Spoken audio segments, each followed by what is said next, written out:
Malam ini kita menyadarkan diri kita, terlebih lagi yang berceramah, jangan kau hanya sampai menyampaikan ayat saja. Hai Abdul Samad, apakah kau yang bicara itu hatimu sudah hidup? Senantiasa merasakan diri, aku orang paling hina, aku orang paling kotor, ditempelkan kening ke lantai di tempat yang diinjak tapak kaki, mengatakan bahwa aku bukan siapa-siapa. Umur diberikan Allah 40, 60, 70. Berapa yang kupakai untuk menolong agama Allah? Berapa yang kupakai untuk mengingat Allah? Mata, tangan, telinga, kaki akan diminta tanggung jawab di hadapan Allah. Dulu dibangga-banggakan, dihormati, dimuliakan. Yang kami muliakan Al-Mukarram, Al-Ustaz. Tapi pada saat tiba masanya, yang kita bawa tak lain tak bukan innallaha la yanzuru ila ajsamikum. Allah tak menengok badan, fisik, bentuk tubuh, baju. Ini sampulnya saja. Wala ila suwarikum, Allah tak menengok rupa, wajah. Walakin yanzuru ila qulub. Hati kamu yang bersih itulah yang kau bawa menghadap Allah Subhanahu wa taala. Yauma la yanfa'u malun, harta tak berguna, wala banun, anak tak bisa menolong.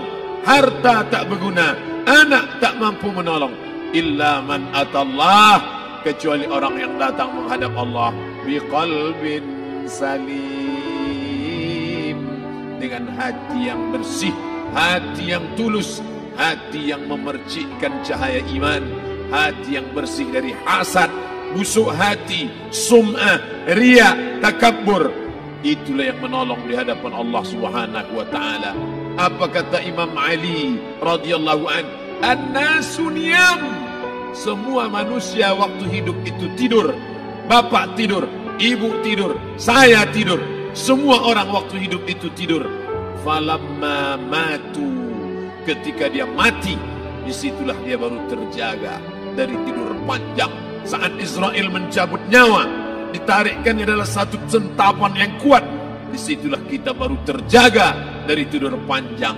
Betapa aku meninggalkan salat, betapa aku tak berzakat, betapa dulu kekuasaan.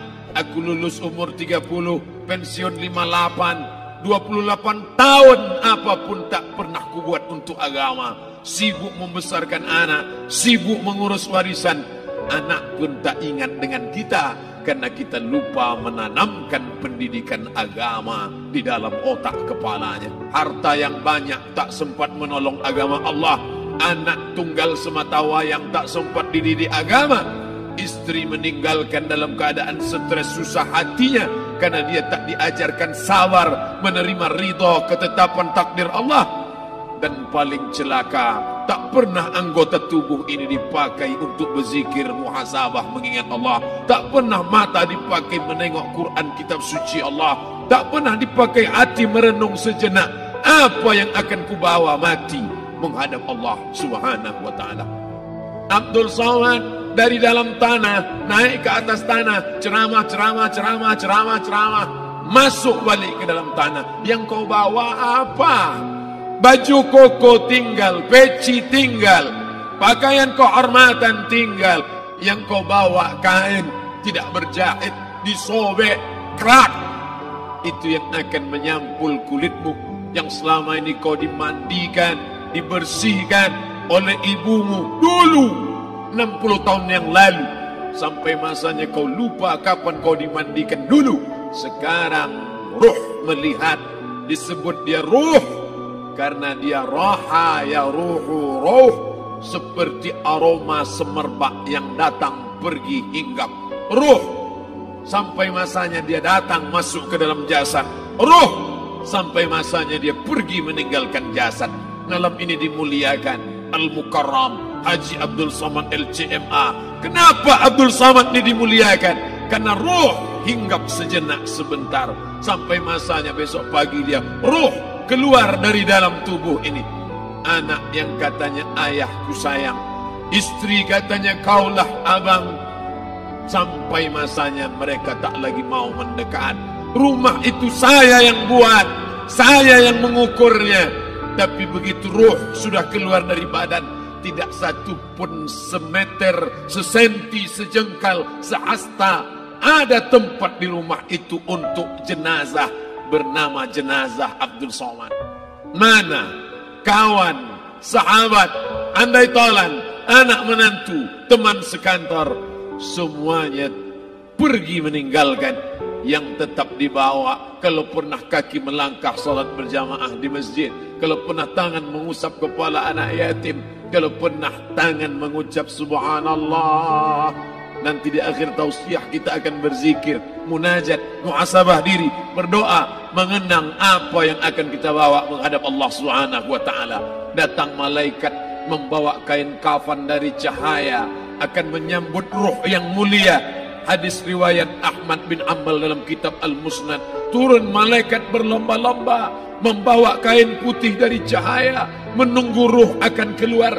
Ruh menetes seperti embun di ujung daun. Daun tidak bergoyang, ranting tidak patah. Ruh menetes pelan turun ke dalam kain kafan, dibawa malaikat ke pintu langit. Tak sabar mereka menyambut. Inikah dia yang selama ini berjamaah? Berapa banyak yang masyhur terkenal di bumi, malaikat tak mengenal dia. Ini roh siapa?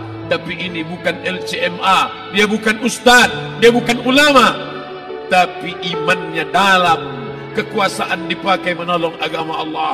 Rohnya keluar di bawah, semua malaikat mengucapkan salam. Inilah orang yang selama ini kami tunggu-tunggu, catatannya sudah lama. Setiap pagi petang, malaikat subuh membawa catatan namanya, malaikat malam membawa catatan namanya. Kami merindukannya. Begitu orang-orang yang masyhur di langit, tapi tak dikenal makhluk bumi. Tapi ada sebaliknya, yang rohnya disentapkan, ditarik malaikat dengan begitu tarikan yang sangat kuat.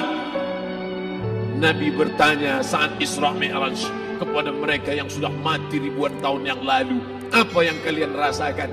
Yang satu mengatakan seperti tebasan pedang di tempat yang sama beratus kali.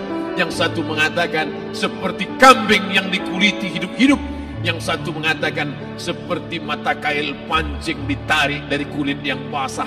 Maka kita berdoa setiap selesai salat, Allahumma hawwin alaina, ringankan kami ya Allah, fi sakaratil maut, di saat sakaratul maut yang amat sangat menyakitkan itu, di saat malam pertama di tempat yang gelap, di tempat yang tak pernah diimpikan oleh orang, tapi kita tetap melewati dan merasakannya.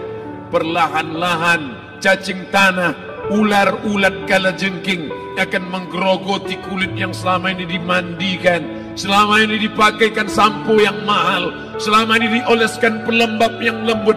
Tapi ternyata sebelum roh keluar jasad, setelah keluar, dia hanya akan menjadi santapan cacing tanah, hancur berkeping hari demi hari.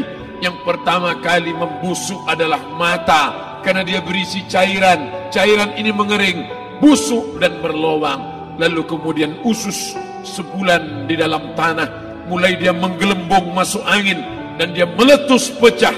Cacing-cacing tanah mulai datang menggerogoti, memakan. Habis, siap tak siap, suka tak suka, kau akan didatangkan. Apa yang akan ditanya oleh Allah? Perbuatanmu, amalmu. Faman ya'mal mithqala dzarratin khairan yarah. Sebesar biji sawi, sebesar ujung rambut, kau aniaya orang, kau makan titik puluh keringatnya. U'tul ajira ajrahu, berikan upah pekerjamu, gaji tukang panenmu, gaji tukang cuci setrikamu. Kau makan, kau tahan 3 bulan. Dia tak menuntut, dia senyum, dia hanya mampu mengadu kepada Allah. Tapi titik peluhnya yang keringatnya, air matanya akan kau balas di hadapan Allah Subhanahu wa taala. Di saat itu tak ada siapa bisa menolong. Hari ini uangmu banyak, kau bayar pengacara handal 1 jam 100 juta, bebas tanpa syarat. Tapi di hadapan Allah semua akan bersaksi. Al-yawma nakhtimu ala, lidah yang selama ini pandai bicara dikunci, ditutup Allah taala yang akan bicara. Wa tukallimuna aydihim wa tashhadu arjuluhum, kaki akan bersaksi, tangan akan bicara. Bima kanu yaksibun, yang pernah dilakukan di masa yang lalu. mata melihat, seolah-olah nyata perbuatan itu pernah dilakukan dulu. Kita lupa, kita tak ingat, tapi catatan malaikat terlalu terang benderang. Wa in kullun lamma jami'ul ladaina muhdharun. Catatan dibaca sampai-sampai orang itu tak percaya. Ma li hadzal kitab, kenapa buku catatan saya ini la yughadiru saghiratan, yang kecil-kecil, wala kabiratan, yang besar-besar, ahsaha, semua tercatat dalam buku catatan yang nyata. Dalam surat Al-Isra apa kata Allah? Iqra. Hari ini kalau dikatakan Iqra baca Quran, Iqra baca Yasin, malam Jumat Iqra baca surat Al-Kahfi, tapi sampai hari itu Yasin tak bermakna, Al-Kahfi tak lagi disuruh baca karena hidup sudah berakhir. Iqra, baca. Apa yang kau baca? Kafa binafsikal yawma alaika hasiba. Baca buku catatan amal. Sampulnya dosa, isinya dosa. Catatan kakinya dosa, sampul penutupnya dosa, bibliografinya dosa. Sampai ia pun tidak percaya, kenapa aku hidup hanya dosa saja. Saat itu dia mendengar teriakan azab, saat itu dia menyaksikan pekikan teriakan sakitnya siksa. Rabbana, ya Tuhan kami, farji'na, balikkan lagi kami ke dunia. Rabbana, ya Tuhan kami, absarna, mata kami sudah melihat azab, wasami'na, telinga kami sudah mendengar sakitnya, pekikan, teriakan, jeritan. Farji'na, balikkan lagi kami ke dunia. Na'mal salihan, kami ingin amal saleh, kami ingin bantu masjid, kami ingin sekolahkan anak yatim, kami ingin muliakan fakir miskin, kami ingin bantu panti jompo. Farji'na, balikkan lagi kami dunia. Kami ingin salat tahajud, kami ingin tahiyatul masjid, kami ingin puasa sunnah. Saat itu penyesalan tak lagi berguna. Na'mal salihan, kami ingin amal saleh. Andai kau beri kami tenggat waktu ya Allah, laula akhartani, kalau kau beri aku waktu, ila ajalin qarib, aku tak minta hidup 1000 tahun, ila ajalin qarib, sebentar saja kau hidupkan aku ya Allah. Di situ orang baru tahu apa yang pernah dilakukan dulu, yang di masa lalu. Tak ada cara lain kecuali malam ini kita bertaubat, taubat nasuha, mandi, solat sunat taubat. Ma min muslimin yuznibu dzamban, ada orang silap, khilaf, buat dosa, salah. Siapa yang tak pernah salah? Sedangkan datuk moyang kita Adam pun salah, tapi dia mengetahui, sadar salahnya. Dia berdoa, Rabbana zalamna anfusana, kami sudah menzalimi diri kami. Wa illam taghfir lana, kalau kau tidak mengampuni kami, wa tarhamna, kalau kau tidak merahmati kami, lanakunanna minal khasirin, kami termasuk orang yang rugi ya Allah. Maka malam ini kita bermunajat kepada Allah, berdoa, mengenang masa lalu, bergelimang dosa, besok tak akan kita ulang. Kita minta ampun kepada Allah Subhanahu wa taala. Astaghfirullahalazim, astaghfirullahalazim, astaghfirullahalazim.